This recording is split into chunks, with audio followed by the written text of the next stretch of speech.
Hello everyone, कैसे हैं आप सब और क्या हाल समाचार हैं आपके। और अभी एक ब्रेकिंग न्यूज़ आपने सुनी होगी कि म्यूचुअल फंड हाउस 80,000 करोड़ के कैश के साथ बैठे हैं। तो जैसे ही न्यूज़ आई, ब्लॉग आर्टिकल आने लग गए और लोगों के मन में डर आने लग गया, अरे बाबा ऐसा क्या होने वाला है कि म्यूचुअल फंड हाउस को पैसा दिया गया है इन्वेस्ट करने के लिए और ये तो कैश पर बैठे हैं।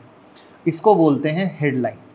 और मार्केट में जो स्पेशली नए लोग आए हैं वो हेडलाइन सुनकर डरते हैं। और आज मैं आपको सिखाने वाला हूँ रीड बिटवीन द लाइंस, जहाँ पे वो डेटा लेकर आया हूँ म्यूचुअल फंड हाउस का जिसको देखकर कहेंगे सच में यार लोग बेवकूफ़ बनाते हैं। तो ध्यान से देखिएगा एक एक डेटा, जिससे म्यूचुअल फंड हाउस कैश पर क्यों है, उसका परसेंटेज क्या है, आपको डरना है या नहीं डरना है, सब कुछ सीखने को मिलेगा। लेकिन पहली बार आए हैं तो चैनल को सब्सक्राइब कर लीजिए, बेल आइकॉन हिट कर लीजिए, जिससे वीडियो की अपलोड होने पर आपको पता चल सके। और हमारा ये मेन चैनल है जहाँ पर 16.5 लाख लोग फॉलो करते हैं। इसका प्रीमियम मेंबरशिप आप ज्वाइन कर सकते हैं, 799 का प्लान है। और टेलीग्राम अब ब्लू टिक हो गया है फर्जीवाड़ा बंद करने के लिए। तो प्लीज़ अगर आप किसी फर्जीवाड़े टेलीग्राम से जुड़े हैं तो मत जुड़िएगा, हमारे ही टेलीग्राम से जुड़िएगा। तो सबसे पहले डेटा को समझिए कि ये 80,000 करोड़ कैश केवल कुछ टॉप फंड हाउस का है। अगर ओवरऑल देखें तो ये 1.7 लाख करोड़ से भी ज़्यादा कैश है म्यूचुअल फंड हाउस के पास। यानी भैया डेटा तो बढ़ गया और बढ़ गया, तो घबराइए मत। अब हम आपको कुछ एक ऐसी बेहतरीन चीज़ दिखाते हैं जहां पर आपको बेहतर समझ में आएगा। बट पहले चीज़ों को समझिए कि सबसे पहले देखते हैं कि टॉप के कुछ म्यूचुअल फंड हाउस ने कितना पैसा कैश में रखा है और वो उनके होल्डिंग का कितना परसेंटेज है। अब ये इससे पता चलेगा कि मान लीजिए कि कोई फंड हाउस है, उसके पास 100 रुपये, अगर 60 से 70 रुपये कैश में है तब तो टेंशन वाली बात है। लेकिन अगर 100 रुपये का AUM है और उसमें से सिर्फ 3 से 5 रुपये अगर उनके पास कैश में है, तो क्या ये टेंशन वाली बात है? कमेंट में बताइए, क्योंकि यहीं से पर्दाफाश होगा और वो पर्दाफाश हम करेंगे आपको डेटा के साथ। लेकिन उससे पहले आप ये देख लीजिए कि ये टोटल म्यूचुअल फंड हाउस का हमने AUM परसेंटेज निकाला है कैश का। इसका अर्थ क्या है कि जैसे मान लीजिए ICICI प्रू है, जो MC वाले, इनका टोटल AUM का सिर्फ 8.9% कैश है, सिर्फ 8.9%। जो सबसे ज़्यादा अगर हम कहें तो पराग पारेख वाले ही कैश पर बैठे हैं और क्वांट वाले बैठे हैं। बट अब हमने क्या किया, जितने भी AMC हैं उनके AUM का हमने परसेंटेज निकाला तो वो 5 एवरेज निकाला तो वो 5.1% है। अब एवरेज निकाला है, समझिएगा ये लोएस्ट पार्ट है। वहां पर 14 से ज़्यादा फंड हाउस ऐसे हैं जो 5.1% से नीचे के AUM पे हैं और सिर्फ 6 ऐसे हैं जो 5.1% से ऊपर हैं।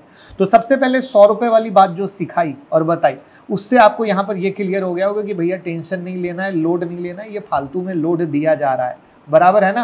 क्योंकि ये मोटा मोटा 20 फंड हाउस का डेटा है, तो अपने एवरेज से नीचे है, कहीं से टेंशन नहीं लेना है। तो जल्दी से वीडियो को लाइक कर दीजिए।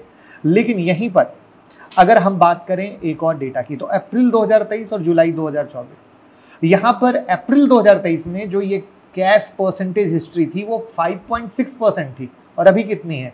5.4%। इसका मतलब क्या है? अभी जो कैश सुन रहे हो ये पिछले साल से कम है। तो अगेन इसका अर्थ क्या है?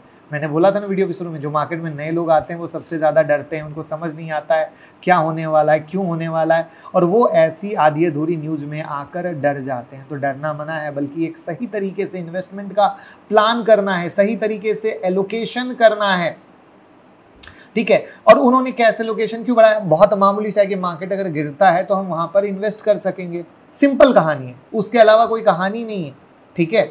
तो अब चीज़ें क्या आ रही हैं उसको भी समझना है। तो देखिए, मार्केट की वैल्यूएशन काफ़ी ज़्यादा है। इसके बारे में मैंने डिटेल वीडियो हमारे लर्न विद मुकुल अग्रवाल पे बनाई है, जो आपके स्क्रीन पे भी दिख रही है कि मार्केट का वैल्यूएशन कैसा है, कहाँ पे खड़ा है। तो उस चीज़ को अगर हम अगेन एक डेटा से आपको दिखाएं तो निफ्टी 50 जो 5 ईयर का एवरेज पी है वो 19.3 है और करंट 20.2 है। अगर हम मिड कैप 100 देखें तो 24.3 है और आज की डेट में 32.9 है। स्मॉल कैप 100 देखें तो 20.6 है और करंट कितना है? तो 17.2 है। अब यहाँ पे दो इंपॉर्टेंट बातें निकल के आती हैं। निफ्टी 50 के आधार पे देखेंगे तो वो पाएंगे कि अरे बाबा ठीक है, थोड़ा सा महंगा है अगर एवरेज पी पे आते हैं। मिड कैप डेफिनेटली महंगा है, लेकिन स्मॉल कैप अभी महंगा नहीं दिखता है, जो बीच में करेक्शन कह लो या जो भी कह लो उसके आधार पर। लेकिन ओवरऑल जो एक पॉइंट आता है, जो एक मेजर कंसर्न आता है, वो बस यही आता है कि मार्केट में एक बम्पर रैली हुई है, प्रॉफिट बुकिंग हुई नहीं है। वो सबसे डराने वाली बात है, क्योंकि अगर मार्केट में रियल मजबूती चाहिए तो आप, मेरे को 19 साल हो गए मार्केट में ट्रेड करते, देखते हुए, मार्केट को समझते हुए। मार्केट में मजबूती चाहिए तो मार्केट में मजबूती होने के लिए मार्केट में एक करेक्शन जरूरी होता है, और वो करेक्शन कमजोरी नहीं देता है दोस्त, वो मजबूती देता है, जिससे बीच बीच में ये जो करेक्शन होते हैं ना, वो वैल्यू को एडजस्ट करते रहते हैं, और जो शेयर बहुत महंगे हो जाते हैं उनको लेने की तरफ सही दिशा में बढ़ाता भी है। तो इसलिए प्लीज़ डरिए मत, और हमारी लगातार कोशिश है कि जो मार्केट के हाई पर इस तरह की न्यूज़ आती है जहां पर आप पैनिक करके अपनी पोजीशन को छोड़ देते हो या पोजीशन नहीं बना पाते हो, उसको हम सही तरीके से गाइड करते रहें। तो उम्मीद करता हूँ वीडियो से हेल्प मिली होगी, तो शेयर कर दीजिएगा। बहुत सारे आप जैसे लोग हैं जो मार्केट में डर रहे हैं और वो सही डिसीजन नहीं ले पा रहे, तो प्लीज़ डरना मना है और भाई को प्यार देते रहना है।